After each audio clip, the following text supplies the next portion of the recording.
This is not some left-wing conspiracy theorist. He's somebody who helped Donald Trump do the most successful things. When it comes to vaccines, RFK Jr. is completely off the reservation. He was given either the choice to resign or he was going to be fired. That's right. So he was pushed out. A top FDA official just quit this past week, specifically citing RFK Jr.'s lies regarding vaccines and other medical practices. So we're going to hop into a CNN panel using their debate over this to discuss what it means and the effects from this. So be sure to leave us a like and strap yourself in. It's sure to be a crazy one. This fellow was in charge of Operation Warp Speed, that in this Democrats' opinion was the most successful thing Donald Trump probably did in his first presidency. That means that this is not some left-wing conspiracy theorist. He's somebody who helped Donald Trump do the most successful things in many people's, and probably save millions of lives. Again, a Democrat saying that because of what they just did. So I think that that's important as y'all argue about if it was wrong or right. He also was willing to put together studies that would focus on what RFK Jr. essentially was saying, that vaccines need to be studied more. He was willing to put those studies together to make sure that real information came out, that transparency came out, to hopefully say, you know, Mr. Secretary, this is now what we know. Let's put this aside and let's push for vaccines because we know that's what the case is. Clearly, that didn't happen.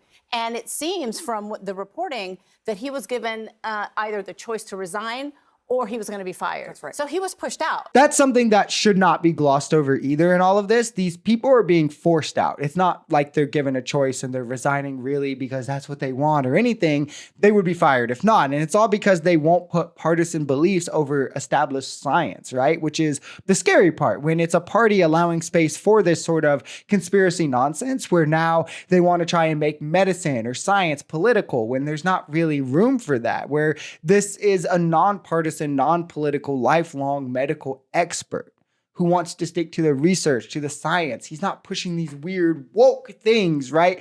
He's someone who helped Trump, mind you, but because he told our RFK he's willing to stand with science, with the established data in saying, hey, what you're saying about vaccines is wrong. He's even willing to compile said data for maximum transparency to say, hey, yeah, sure, there are negative effects that can come from vaccines, but they are far safer than the alternative.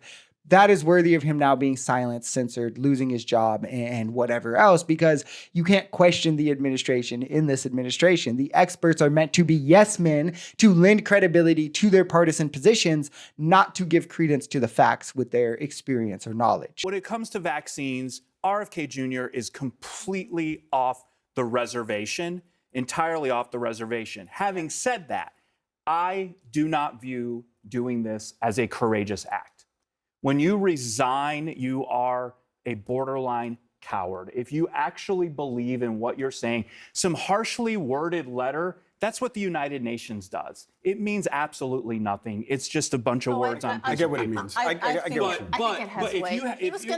He was going to get booted, so you think that he should just have been fired? Yeah, if you really what's the truly difference? believe But what's the and difference? get fired, then stand up for something. I can agree and disagree here, but not for the same reasons as he's stating. There's something to be said about he could have made them fire you over defending the facts, right? That shows vaccines are safer than the alternative, about making them eat that, right? Having to explain it and own that we're firing this top health, lifelong, nonpartisan official because he thinks vaccines are safe. But on the flip side, in this political landscape, there's the question of how much is that really going to matter, where MAGA is so bought into so many conspiracies that even if there is one conspiracy they don't agree with, like to say that that's going to be the straw that broke the camel's back is kind of insane to think.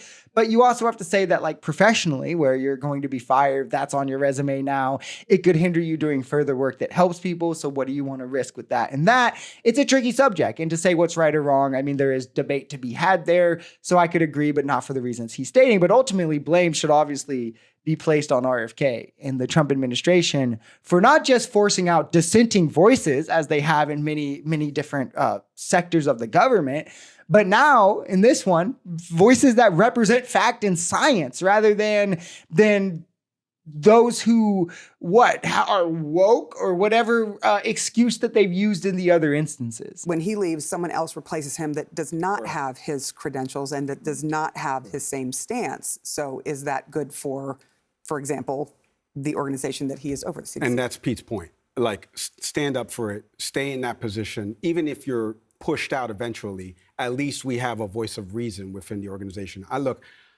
This is very personal to me about RFK because I have a daughter who's on the spectrum. I have an atypical daughter and I have a typical daughter. And I know vaccines don't cause autism. And my co-host, Nick Saveri, I want to shout him out from Can We Please Talk, new episodes every Monday. Nick's wife is an pediatric ICU doctor at St. Luke's Hospital in Pennsylvania. So this is very personal to us as a show. I've done a lot about RFK's confirmation and, again, no degree in epidemiology, molecular biology, virology. Few doctors have that. So what do? They put together boards, advisory boards, that make public recommendations. This person was an environmental lawyer. You want to put him in charge of the EPA? Put him in charge of the EPA. Exactly. Putting him in charge of the health and human services in this country, in my opinion, is not putting people in the best positions to succeed. Not only is it spot on, but it's from the administration that preached merit over all else and how people should get their position because they're deserving and they're qualified and for no other reason, and the best person for the job should. Are you really going to tell me, is there anyone MAGA who's willing to bite the bullet and say that RFK Jr. was the best person for the position? Then, because it also falls apart if we really dive into the people Trump is choosing.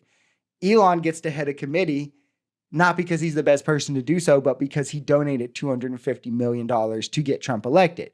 Marco Rubio and Mike Waltz get cabinet positions, not because they are the best people for the jobs, but because Miriam Adelson donated $100 million to the campaign to help get Trump elected and wanted to pick a couple cabinet members. RFK Jr. gets to run HHS, not because he is the most qualified candidate, but because he pulled out of the race to endorse Trump and help him win in a crucial time. And none of these people have the least bit of qualifications, except maybe Marco Rubio, as much as I disagree with him and think he would, he's bad at the job.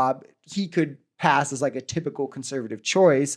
But in RFK Jr.'s case, not only does he have zero experience, zero qualifications, but he actually has dangerous opinions in history in the regard in pushing anti-vax nonsense, like how it worked for him American Samoa, where it led to deaths after pushing anti-vax nonsense. And that should completely disqualify him for being considered from this role. But as it turns out, and it's something on the left we always knew, it was never about any of that, right? Instead, installing a billionaire class into control was the goal, now surrounded by nothing but yes-men loyalists in these government positions where they used to be there to say, hey, we are experienced, we are knowledgeable, let us lend our advice, but they're now there to give credence and just go along with whatever the president say and say, hey, we're the experts and we agree.